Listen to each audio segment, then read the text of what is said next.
Good morning dear students. आपका chapter number 17 finish करने के बाद, that is increasing decreasing function, chapter number 18 है maxima and minima. Maxima and minima chapter मैंने अभी स्किप किया है। Now I am going to start chapter number 19, that is indefinite integrals. उसका रीजन क्या है? उसका रीजन क्या है कि जो मैक्सिमा चैप्टर है, हम चाहते हैं जब कभी भी आपको फिजिकली हमको ओकेजन मिलता है, अवसर मिलता है, तो मैं आपको फेस टू फेस पढ़ाऊं। तो उसमें जो प्रॉब्लम्स हैं वो फ्रूटफुल तभी हैं जब आप हमारे सामने हो, राइट? तो यहां पर अगर नहीं ओपन हो पाता है, नहीं कोई प्रॉब्लम होती है, तो बीच में हम कभी भी उस चैप्टर को इंक्लूड कर देंगे। लेकिन अभी हमने उसको स्किप कर दिया है। हो सकता है 15 डेज, 20 डेज, 1 मंथ के बाद आपको मौका मिल जाए और हम आपको फेस टू फेस आपको उस चैप्टर को एक्सप्लेन कर सके। इस एग्जामिनेशन में वो चैप्टर आ भी नहीं रहा है, इसलिए नॉट आई एम इन हरी। और आप देखिए कि यहाँ पर इनडेफिनिट इंटीग्रल्स, इस चैप्टर को हम स्टार्ट करते हैं, या आप लोग आसानी से कर सकते हो। देखिए इंटीग्रल्स होते हैं 2 टाइप्स के, एक है इनडेफिनिट, एक है डेफिनिट। डेफिनिट आप पढ़ोगे चैप्टर नंबर 20 में, और इनडेफिनिट आपको स्टडी करना है चैप्टर नंबर 19 में। प्रिमिटिव और एंटी डेरिवेटिव। ये एंटी डेरिवेटिव, प्रिमिटिव मींस होता है इंटीग्रेशन, इसी को आप एंटी डेरिवेटिव भी कह सकते हैं। ए फंक्शन phi-x, ये एक फंक्शन है phi-x is called a primitive integration of a function f(x) if and only if जो प्रिमिटिव है उसका अगर आप डेरिवेटिव निकाल देते हो, phi-x निकाल देते हो, तो आपके पास फंक्शन आ जाना चाहिए। अगर ये फंक्शन आ जाता है तो phi-x को हम इस f(x) का इंटीग्रेशन बोलते हैं।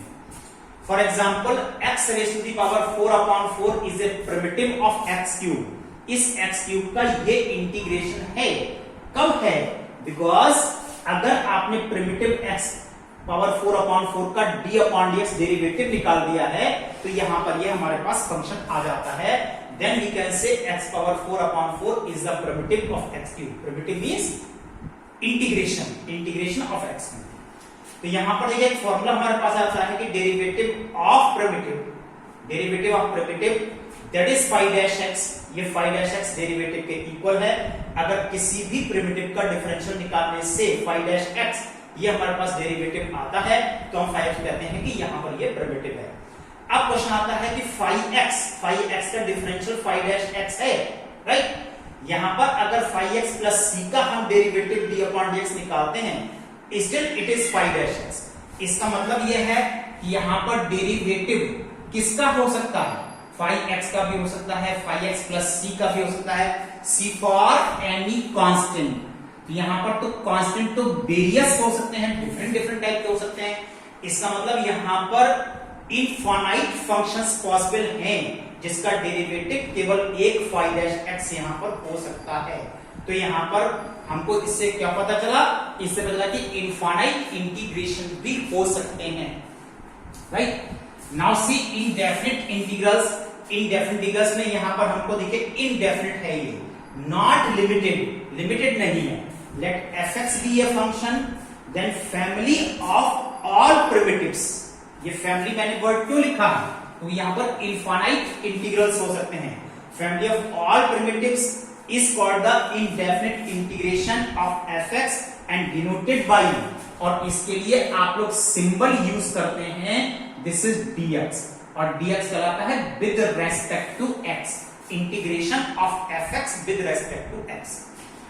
तो dear student, this is the definition of integration. सबसे पहले तो मैंने यहां पर आपको डेफिनेशन डिस्क्राइब की है।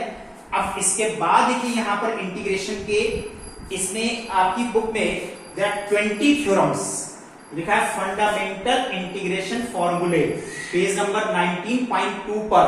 ये देखिए बुक में आपके 2 कॉलम है, एक साइड में आपको d/dx दिया हुआ है और एक साइड में आपको f(x) dx इंटीग्रेशन दिया हुआ है। तो ये दोनों ही कॉलम अलग अलग आप लोगों को एज इट इज लर्न करने हैं।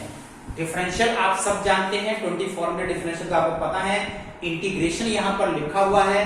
अब 1 बाय 1 जैसे जैसे फॉर्मूले यहां पर यूज होंगे वैसे वैसे मैं आपको एक्सप्लेन करता जाऊंगा।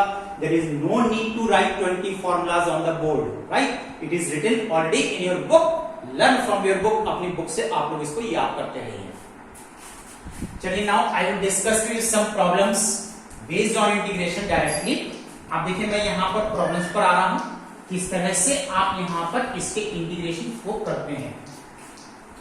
सबसे पहले एल्जेब्रिक फंक्शन, अगर यहां पर कोई भी एल्जेब्रिक फंक्शन आता है like x raise to the power n dx, यहां पर देखिए x raise to the power n+1 upon n+1 plus c, क्या करते हैं जितनी पावर है इट इज इंक्रीज्ड बाय 1 और अल्टीमेट जितनी पावर हो जाती है डिवाइड बाय होल पावर, उसके बाद उतनी ही पावर से आप इसको डिवाइड कर दीजिए। एंड प्लस सी क्या रिप्रेजेंट करता है? Any constant. क्यों?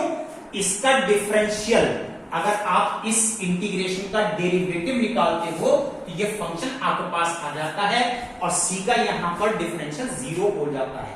यहां इनफाइनाइट इंटीग्रल्स पॉसिबल हो सकते हैं, जिसका किसी भी फंक्शन के इनफाइनाइट इंटीग्रल पॉसिबल हो सकते हैं। That's why we are using C, right? C for any constant. हर इंडेफिनिट इंटीग्रेशन में आपको सी लिखना कंपलसरी है। अगर आप नहीं लिखते हो तो मार्क्स यहां पर इसके डिडक्ट कर दिए जाएंगे। Now see one more problem like integration a raise to the power 3 log x on the base a dx, right? यहां पर इसको करने के लिए a raise to the power log of x cube, this m log n। सबसे पहले आपको m log n का केस यूज करना है, that is n raise to the power n। अब यहां पर जो बेस ओरिजिनल बेस a है, पावर में log है, उसका भी बेस a है, तो इसकी वैल्यू केवल आपके पास रह जाती है, that is x cube dx। और x क्यूब का integration x raise to the 4 upon 4 हो जाता है by using the same theorem. कैसे हुआ? अगर ये एल्जेब्रिक फंक्शन है, increase power by 1 and divide by ultimate power, then we get x raised to the power 4 upon 4 plus c. Now this is the integration. इस तरह से आप इन फंक्शंस के इंटीग्रेशन को कैलकुलेट कर सकते हैं। चलिए आइए dear students, now I will discuss with more theorems. और देखिए आप लोग,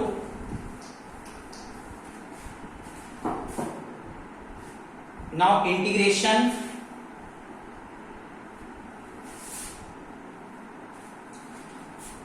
to upon 1 plus cos 2x dx। Now see this. This is 2 upon 1 plus 2 cos square x minus 1 dx. This 1 cancel. 2 upon 2 cos square x dx. 2 cancel. Integration of sec square x dx. And just remember this is more formula. Integration of sec square dx, that is 10x, right? So this is 10x plus c। और देखिए ये आपके पास integration इसका आ जाएगा। तो यहां पर cos के साथ में ऑलवेज एलिमिनेट 1, यहां पर आपको 1 एलिमिनेट करना होता है और एलिमिनेट 1 करके आप इसकी वैल्यू को निकाल सकते हैं। Now see more problems. और देखिए आप लोग,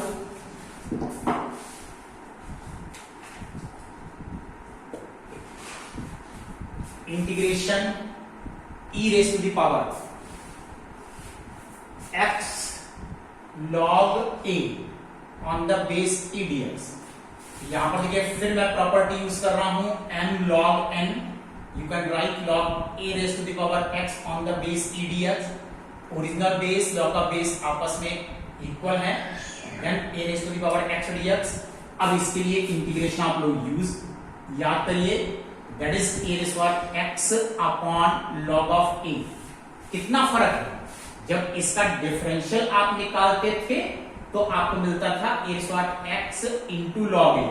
इंटीग्रेशन आप निकालते हो, it is divided by log a। यहां पर देखिए आपके पास इंटीग्रेशन आ रहा है, this is divided by log a and plus c, this is integration. और इस फंक्शन का आपको इंटीग्रेशन इसके अंदर मिल जाएगा। चलिए dear students, I will discuss you one more question. एक और देखिए, integration e raise to the power x into a raise to power x dx। ये भी एक्सपोनेंशियल फंक्शन है और ये भी एक्सपोनेंशियल फंक्शन है, दोनों ही एक्सपोनेंशियल फंक्शन है। और आपसे कहा जाता है कि इसका इंटीग्रेशन निकालिए। तो देखिए यहां पर ये मल्टीप्लिकेशन में नहीं है, अगर ये पावर सेम है तो we can write here e raise to the power x dx whole power x dx। अब यहां पर आपके पास integration of a raise to the power x dx which is a raised to x upon log of a। अगर हम इस theorem को यहां पर यूज करते हैं तो देखिए यहां पर इसका इंटीग्रेशन आ जाता है a raise to the power x upon log of e a plus c। लेकिन फर्दर कैलकुलेशन अभी बाकी है, यहां पर log m प्लस n को आप यूज कर सकते हैं log e plus log of a plus c। लेकिन log e on the same base की इसकी वैल्यू यहां पर 1 हो जाती है, तो आपके पास इंटीग्रेशन आता है this is 1 plus log of a and plus c, और ये इंटीग्रेशन देखिए आपके पास आ जाता है। तो डियर स्टूडेंट्स, ये मैंने आपको इंटीग्रेशन एक्सप्लेन किए हैं, इनको आप लोग कीजिए। Now keep revising. ये आपकी फर्स्ट एक्सरसाइज देखिए इसमें से फिनिश हो गई है, और फर्स्ट एक्सरसाइज फिनिश करने के बाद now see one more question, एक और बता रहा हूं मैं, इसको देखिए आप लोग। This is 2 cos square x minus cos 2x and whole upon sin square x। Dear students, इसको करने के लिए अगर इस क्वेश्चन का इंटीग्रेशन आप कैलकुलेट करना चाहते हैं तो how you will do, this is 2 cos square x minus this is also 2 cos square x minus 1 right upon sin square x dx। इसको ओपन करिए और आप ऐड करिए, you get 1 minus cos, this is plus 1। आपके पास केवल plus 1 बचता है, तो 2 cos square x यहां से कैंसिल हो जाते हैं। Now this is sin square x dx, ultimately this is cosic square x dx। अब आप लोग जो मैंने 20 थ्योरम्स 20 फंडामेंटल थ्योरम्स बताए हैं वो सब आपको एज इट इज याद करने हैं, और उस थ्योरम्स में अगर आप देखते हो तो इसका इंटीग्रेशन डायरेक्ट है, और which is minus part X plus C, और ये आपके पास इसका इंटीग्रेशन आ जाता है। तो write down your homework, today's homework exercise 19.1, ये आपके पास 19.1 एक्सरसाइज होमवर्क में है, और कंप्लीट एक्सरसाइज होमवर्क में है। कीप रिवाइजिंग डियर स्टूडेंट्स, और इसको करने के बाद you can ask your problems, rest I will discuss you tomorrow. That's all today, thank you.